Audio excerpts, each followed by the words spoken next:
Antanas. Sveiki, brangieji. 56 antroji sąmoningumo mokyklos mokymų pakopa praėjo ir kaip visada dalinamės patyrimais ir patyrimas bus labai trumpas. Tai tiesiog aš paprašysiu, kad kai kurie dalyviai pasakytų savo pagrindinius akcentus, kas buvo ypatingo šioje antroje pakopoje, kas sujudino labiausiai, kas davė galbūt didžiausią įspūdį, transformacijos, tokį stimulą ir taip toliau. Tai tiesiog trumpai ir pasidalinsim tuo. Nu ir pradėkim tiesiog. Daivutė, sakyk, kas tau akcentuotai labiau, ką galėtum akcentuoti šitos antros pakopos? Labai daug gilių praktikų. Gal pirmoji tokia giliausia man buvo Ananda Mandala, kur visi kartu susijungiam rate ir visi ir kvėpavom ir daug išjautimų buvo. Tas susikibimas rankomis irgi labai padėjo, toksai palaikymas jautėsi. Tai ir aišku, visos kitos ir palaiminimai, ir kvėpavimai, atrodo prasivėrusi kažkokia krūtinė net. Tai... Ir kaip jautiesi dabar? Jaučiuosi tokia kažkiek atsilaisvinus ir su atviresnė širdim. Ačiū tau, nuostabu. Gerai, Algimantai, vieną esminį akcentą. Kas tau buvo esmė šioje antroje pakopoje? Dieviško aš sukūrimas širdyje. Atradai pagaliau, ar ne? Ir kaip jautiesi su tuo? Puikiai. Matosi. Ačiū tau. Audrė, o tau koks akcentas iš šitos antros pakopos?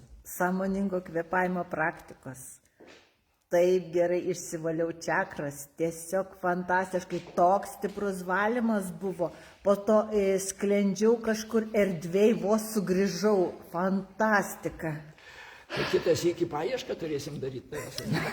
Aš tokia laiminga, neįsivaizduojat. Nuostabu, ačiū tau. Donatai, kaip tau, ką galėtum akcentuoti? Puiku, labai kvėpavimo praktikos patiko, labai antroji pakopai užkabino.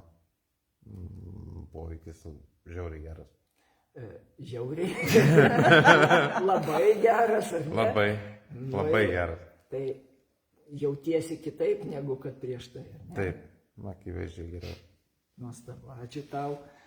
Ilona, tu jau veteranė pas mus, tu jau praėjusi viską ir dabar vėl antroji pakopoj, sakyk, ar tai davė kažką naujo tau šitą antrą pakopą? Tikrai taip, nes iš kito kampo vėl pamačiau, kažką vėl iš naujo išgirdau, vėl kažką kitaip.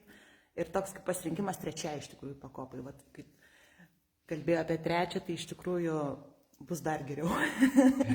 Jau iš karto žinai. Jau žinau, tai čia toks pasiruošimas, toks žemas startas buvo. Nuostabu. Gerai, nu ir Vytautai, ką tu galėtum išskirti šitoje antroji pakopai, ar dėl ko verta buvo čia būti?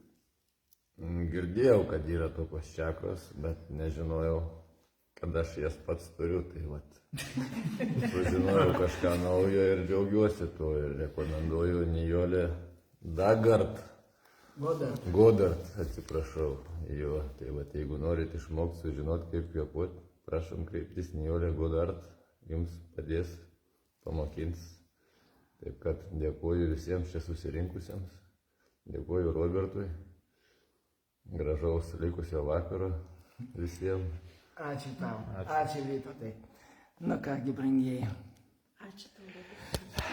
Tai štai kokie įspūdžiai, verta ar neverta, sprendžiat jūs, ar pasirinkti šitą kelią ar ne, ar eiti į tai ir gauti tai, ką gauna kiti, ar tiesiog likti su savo senų gyvenimo, sprendžia kiekvienas pats. Aš linkiu jums laimės ir visada pasirengęs padėti jums žengti ją. Iki.